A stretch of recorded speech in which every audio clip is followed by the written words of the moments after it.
Hello, everyone. Welcome to Say What? Demystifying Educational Jargon Part 1. I've had quite a few people reach out and ask questions about some of the words that we hear in the educational system from teachers at school. And it's really important that we understand what they mean in order for us to know how to support our kids, and especially if you're a teacher as well. So we're going to explore a few words every time, probably 4 or 5 words, because there's a lot of information and I want you to be able to remember what we learned. So welcome to Say What? Our first word today is well below grade level. And when we hear that as a parent, it is actually kind of panicky inducing because we wonder, what does that actually mean? Teachers use that word a lot. And what does that actually mean? When a student performs below grade level or well below grade level, it typically means that they haven't demonstrated the minimal acquisition of basic knowledge and skills they're expected to learn during that year of study. Students can score well below grade level on a state or a district test, and it's calculated by finding the median, so the 50th percentile score obtained by each student at each grade level on that test. So if your student scores below the 25th percentile, he or she scored well below grade level. So remember, that is taking into account all the students in the nation or in the district, depending on what kind of test that's being taken.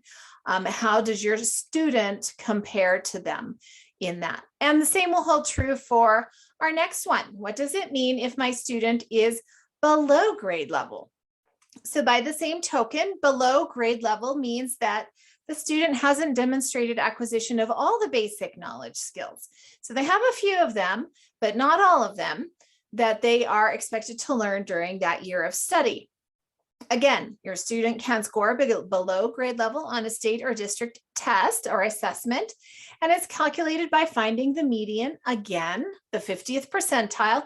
So if your student scores below the 50th percentile, that means he or she has scored below grade level. Our next one then, of course, will be, what does it mean if my student scores at grade level? So you can guess, you can kind of see the progression here. When a student performs at grade level, it means that they've acquired all the skills that they need, the basic skills that they need during that school year. And they've scored in the 50th percentile. So if your student scores in the 50th percentile, they're scoring at grade level. Now, we occasionally have students who score above grade level. So if you look at the progression again, when a student performs above grade level, it means that the student has demonstrated above typical acquisition of knowledge and skills that they're expected to learn.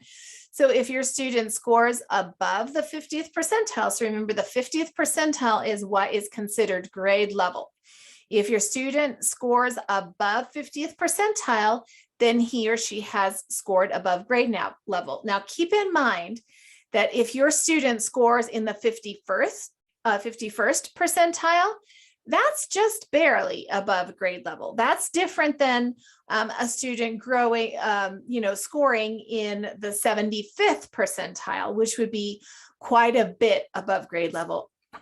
So it's really important to ask the student's teacher, or as a teacher, look at what percentile is it? Is it just barely above grade level?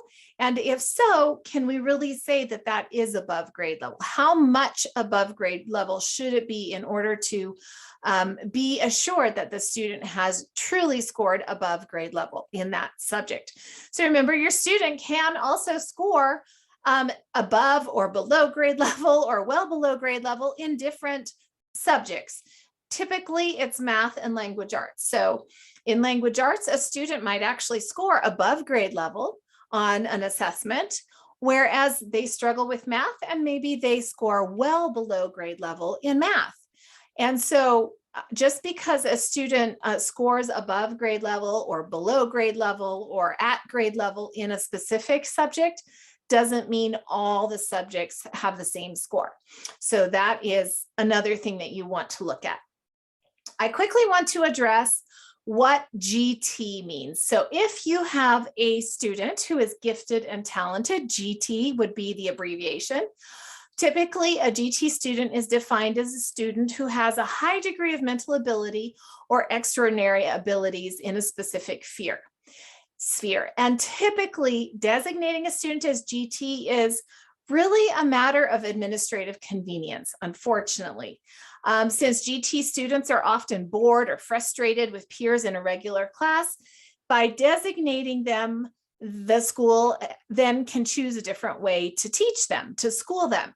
And that will mean the creation of a class or support resources or things like that. So typically there's 3 ways to educate GT students. They can either accelerate, meaning they can go more quickly through the grade levels, or they can get enrichment that keeps them in the typical grade level with all of their peers, but the curriculum is supplemented or they're given extra stuff to do in order to not have them get through it too quickly, but also enrich their learning experience. And the third option is differentiation. That's where they stay in the regular classroom with their typical peers and they get enrichment from the regular teacher who provides them with some interesting things that are interesting for them to work on. Okay, so I hope that that helps kind of give you perspective on what the vocabulary well below grade level, below grade level, at grade level, above grade level, and GT all mean in the context of figuring out where students are. And typically it is all based on state and district assessments.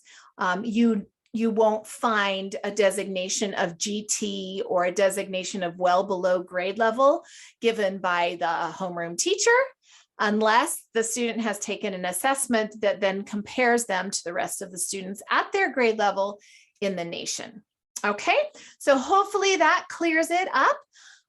Next time we will pick some more jargon to go over, but in the meantime, if you have any questions or comments, please send me an email at connectedplanetlearning@gmail.com. If you also have suggestions on things that you would like explained or have me go over some issues, please reach out with those ideas as well.